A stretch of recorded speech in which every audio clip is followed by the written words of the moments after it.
Unisonic, being Michael Kiske and Kay Hansen, do you feel the pressure of doing something extremely good just because your name's in metal history, or are you more like, we don't care what people think about it, we're just having fun? It's basically about having fun. But of course, we know that we know that there's some pressure, and sometimes we felt it, but we can only ignore it. We cannot think about it too much, because the main point is that we do something that we enjoy doing, and therefore, we just take care of ourselves first, and then we hope that people like it, of course. So, Pink Cream 69, Goldheart, Halloween, Gamma Ray, all amazing bands and all from Europe. Listening to Unisonic, I got the feeling of listening to an European sound that at least I never heard on an American band. Do you think the same? Yeah, that's true. I think we have a good mix. We definitely sound European. We might have through Dennis might have some American touch to it as well. So it's a kind of really nice, enjoyable mix of everything there. Yeah. Well, listening to the album, Never Change Me, the song, is really different from Unisonic or Souls Alive, for example. It has more like a rock vibe, like a rock anthem.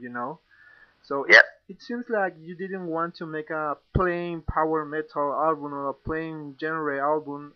You want to put some variety on the table. Am I right? that's absolutely right. We because we didn't have any plan what Unisonic exactly should sound like. It was basically planned. It was said, we're a rock band. Okay, that's the basis. We are. We have no restrictions in terms of going into metal, and at the same time, we don't have restrictions of going into pop. We see ourselves in some way in a tradition of bands like Queen that vary in style, but define their band sound not through a certain style, but more through their band sound. Finish a concert with a big bang. Yeah. So, would you play Gamma Ray songs or Halloween songs on the tour? We will definitely play some old Halloween stuff that Michael and me wrote, Yeah. and because we can't miss that, and it will sound very much in what it should sound like. Yeah, I know. So, the video for Unisonic, the song, you were all dressed in black and very classy for a way.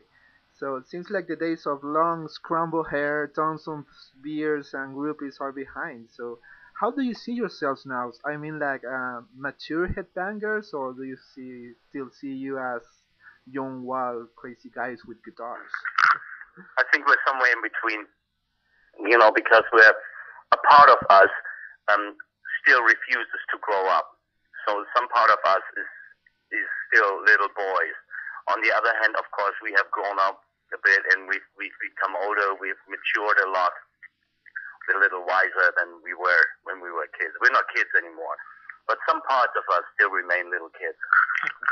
Okay. So do you see Unisonic as a band that can last more than 3 albums? I mean, a lot of people knows you for Halloween or Gamma Ray or Michael for Placement Dome, and all maybe a lot of people see Unisonic just as a project. So do you see this band in the long term? Um, I hope it will be. For us, that's the plan, that's the game, that's the goal.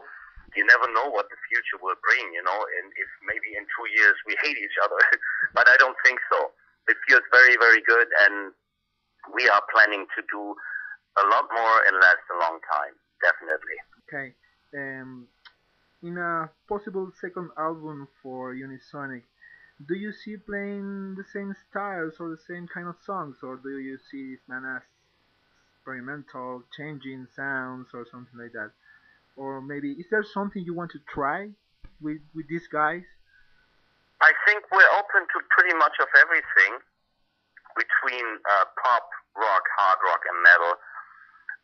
There's no real restrictions. At the moment, I don't really think about the second album because this one is already fresh. We just enjoy the fruit of it and try to take it to the live scene and see what happens and how what the next album brings. But I see a very